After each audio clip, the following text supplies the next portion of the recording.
What's up everybody, Boosted here, and in today's video we are going to be doing a fuel filter replacement on my tow pig. It's the 2011 LML Duramax. The full spec is 2011 GMC 2500 HD. It is a work truck, looks basic, but as you'll see in this video, it looks kind of cool. There is a little bit of an overview in there. I did mess up, and I know a lot of people out there have messed up before. So if you're one of those DIYers like myself and you kind of forget to either prime it or just run it straight out of gas, in this case diesel. If you run straight out of diesel, no need to fear, you can always fix it. First things first, obviously, if you have a 2011 LML, you have the CP4. If you haven't done the CP3 conversion and you don't want to break that CP4. So if you do run out, go ahead and skip to around the 10-minute mark. I'll go ahead and put the time right here, so that way you can skip to that and pretty much figure out how to start your truck after forgetting to prime it. I'm going to say that now at the start of the video, so that way you guys know. But if you do forget to prime your fuel filter, don't worry. Skip to this part of the video and then all will be okay. It's just repeated steps. It might take a little bit longer to start, but trust me, your truck will start. And I've made this mistake a couple times. Obviously, recording this video, I did it, and you'll see. But all is good. So let's go replace a fuel filter. So fender liner's out. Now we have access to our fuel filter, which is this blue guy right here. Step one is we're gonna unplug it. Somehow, trying to do this with one hand is not optimal.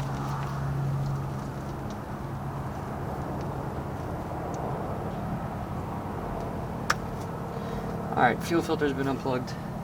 Now we can try to get a drain pan under there, drain out what we can, take it off, and put the new one on. There it is. Oh.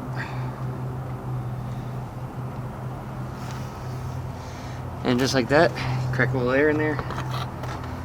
And she is... Oh no, stop it.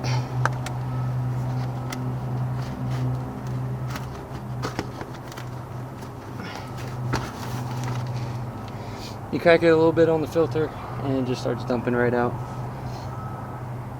So we're gonna let that drain for a minute and we'll come back and we will take it off.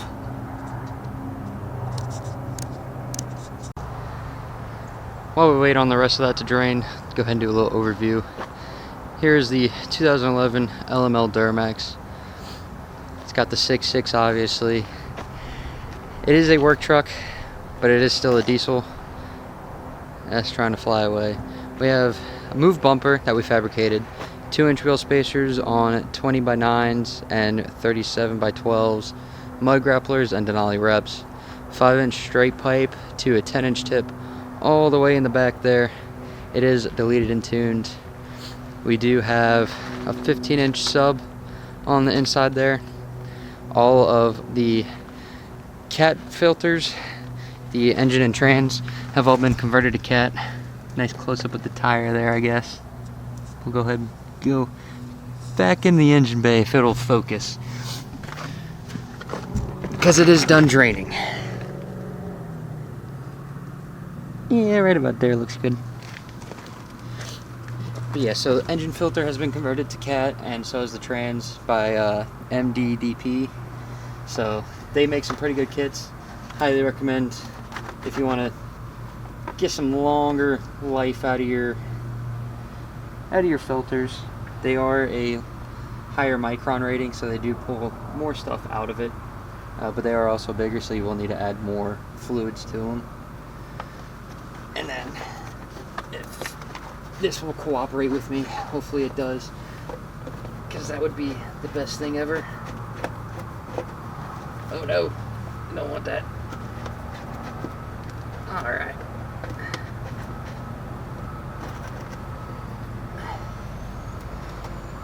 Pulled out our filter, we're going to move it to the bed, and I'll show you guys what to do after that.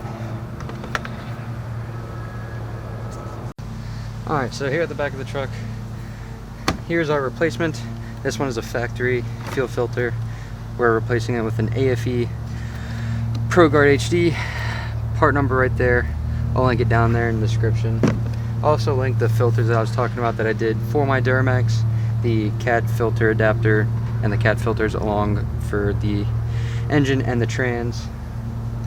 I've put them on there a couple months ago and they are doing absolutely fantastic.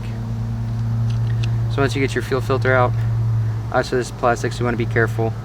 Try not to rip it. But you're going to loosen it, because obviously you need your plug and your drain. We'll go ahead and close the drain just for safe measures. Alright, drain has been closed. Now we're just going to take this bad boy off here.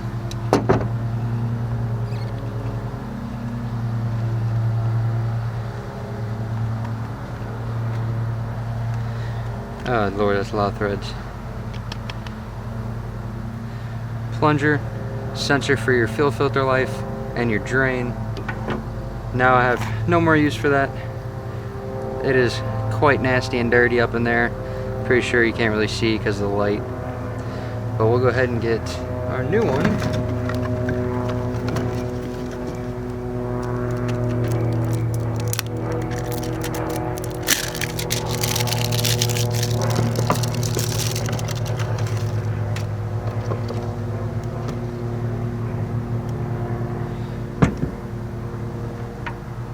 Let me go ahead and get rid of this O-ring as well.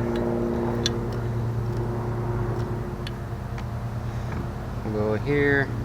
Good. O-ring is on there. You never want to double seal O-rings. That's how a lot of things leak. But for starters, we're going to go ahead and put this assembly back in there. We'll lube it up a little bit with some of the diesel we got in our catch can. Just makes everything a lot easier and goes a lot smoother. And then we'll go ahead and tighten everything down.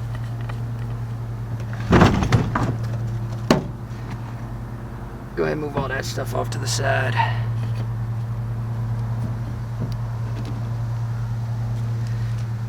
Wipe this down. Again, this is for the LML Duramax. Mine is the 2011.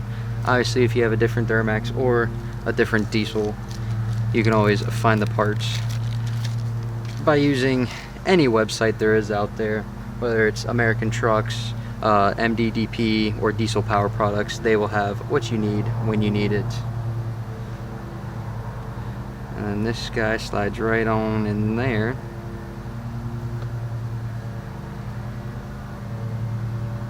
Hopefully, if it'll actually compress down.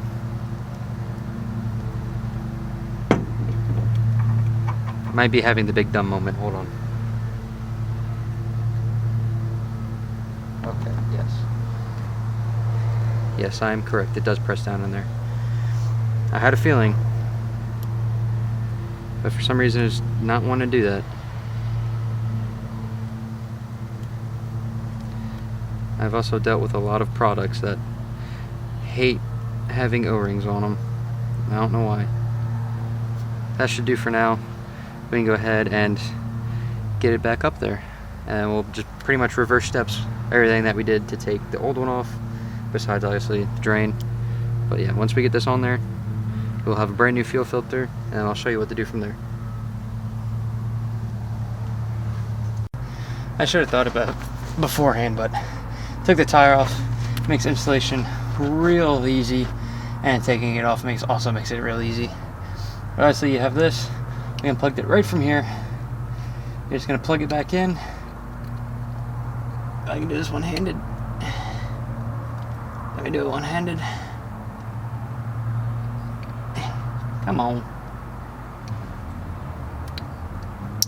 There we go. Plug back in. Now what we're going to do, put the tire back on, lower it back down, and we'll move to the inside.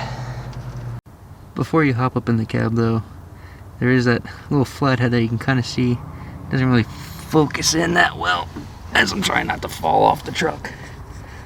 But right there, you're gonna need to open up that and this little silver plunger. That's how you're gonna prime it,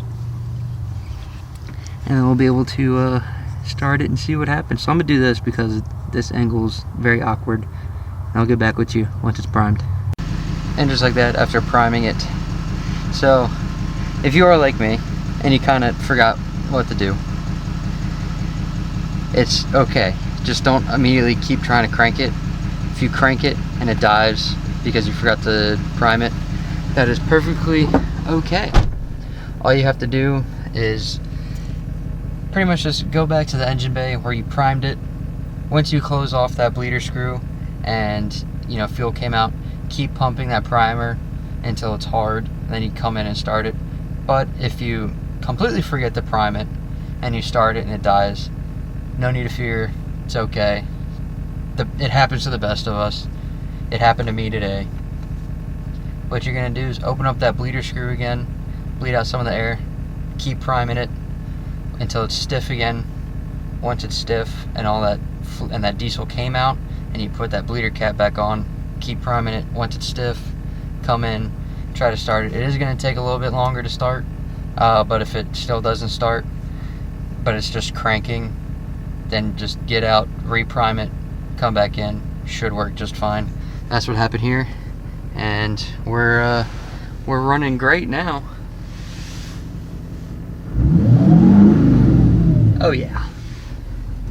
Oh yeah, we're good.